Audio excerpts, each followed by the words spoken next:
आज की कहानी है अकबर बीरबल की कहानी। अकबर बीरबल की कहानी में जो कहानी है सबसे बड़ी चीज़ कहानी में क्या है कि एक बार की बात है, बीरबल दरबार में मौजूद नहीं थे। इसी बात का फ़ायदा उठाकर कुछ मंत्रीगण बीरबल के खिलाफ महाराजा अकबर के कान भरने लगे। उनमें से एक कहने लगा, महाराज, आप केवल बीरबल को ही हर जिम्मेदारी देते हैं और हर काम में उन्हीं की सलाह ली जाती है। इसका मतलब यह है कि आप हमें अयोग्य समझते हैं, मगर ऐसा नहीं है, हम भी बीरबल जितने ही योग्य हैं। महाराज को बीरबल बहुत प्रिय थे। वह उनके खिलाफ कुछ नहीं सुनना चाहते थे, लेकिन उन्होंने मंत्रीगणों को निराश न करने के लिए एक समाधान निकाला। उन्होंने उनसे कहा, मैं तुम सभी से एक प्रश्न का जवाब चाहता हूँ, मगर ध्यान रहे कि अगर तुम लोग इसका जवाब ना दे पाए तो तुम सबको फांसी की सजा सुनाई जाएगी।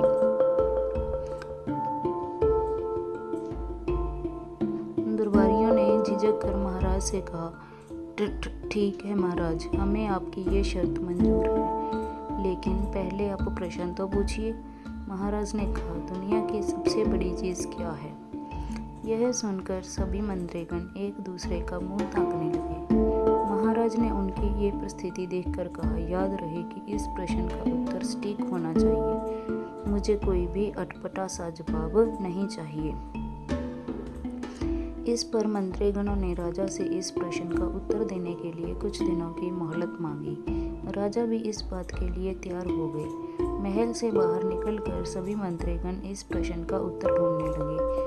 पहले ने कहा कि दुनिया की सबसे बड़ी चीज़ भगवान है। दूसरे ने कहा दुनिया की सबसे बड़ी चीज़ भूख है। तीसरे ने दोनों के जवाब को नकार दिया और कहा कि भगवान कोई चीज़ नहीं है और भूख को भी बर्दाश्त किया जा सकता है। इसीलिए राजा के प्रश्न का उत्तर उन दोनों का सही नहीं था। धीरे धीरे समय बीतता गया और मोहलत में लिए गए सारे दिन भी गुजर गए। फिर भी राजा द्वारा पूछे गए प्रश्न का जवाब न मिलने पर सभी मंत्रीगणों को अपनी जान की फिक्र सताने लगी। कोई अन्य उपाय न मिलने पर वो सभी बीरबल के पास पहुँचे और उन्हें अपनी पूरी कहानी सुनाई। बीरबल पहले से ही इस बात से परिचित थे। उन्होंने उनसे कहा, मैं तुम्हारी जान बचा सकता हूँ, लेकिन तुम्हें वही करना होगा जैसा मैं कहूँ। सभी बीरबल की बात पर राजी हो गए। अगले दिन बीरबल ने एक पालकी का इंतजाम करवाया। उन्होंने 2 मंत्रीगणों को पालकी उठाने का काम दिया, तीसरे ने अपना हुक्का पकड़वाया और चौथे से अपने जूते उठवाए। वह स्वयं पालकी में बैठ गए। फिर उन सभी को राजा के महल की ओर चलने का इशारा दिया।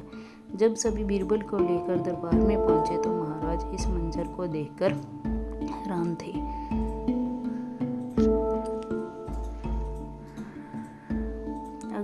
इससे पहले तो उनकी वो बीरबल से कुछ पूछते, बीरबल खुद ही राजा से बोले, महाराज, दुनिया की सबसे बड़ी चीज़ गर्ज होती है। अपनी गर्ज के कारण ही ये सब मेरी पालकी को उठाकर यहाँ तक ले आए हैं। यह सुन महाराज मुस्कुराए बिना ना रह सके और सभी मंत्रीगण शर्म के मारे सिर झुकाए खड़े रहे।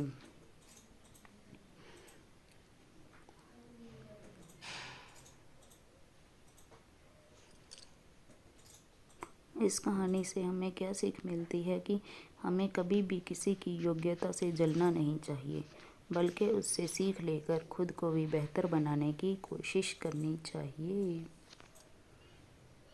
दोस्तों, अगर आप इस चैनल पे नए हैं तो इस चैनल को सब्सक्राइब करें, लाइक करें।